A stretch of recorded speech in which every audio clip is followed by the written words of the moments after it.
ప్రపంచవ్యాప్తంగా అగ్రరాజ్యాల మధ్య trade wars నడుస్తున్న తరుణంలో భారత్ తన ఆర్థిక వ్యూహాలకు పదును పెడుతోంది.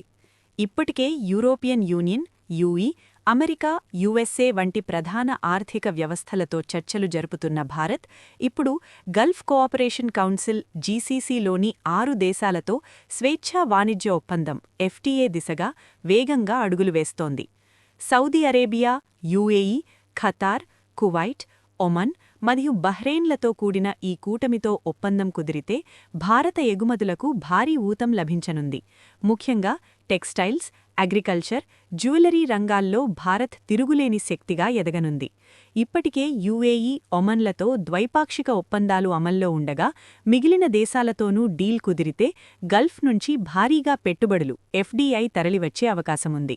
ఇది కేవలం వాణిజ్యమే కాకుండా ఇంధన భద్రత మరియు ఉపాధి కల్పనలోనూ కీలక పాత్ర పోషించనుంది.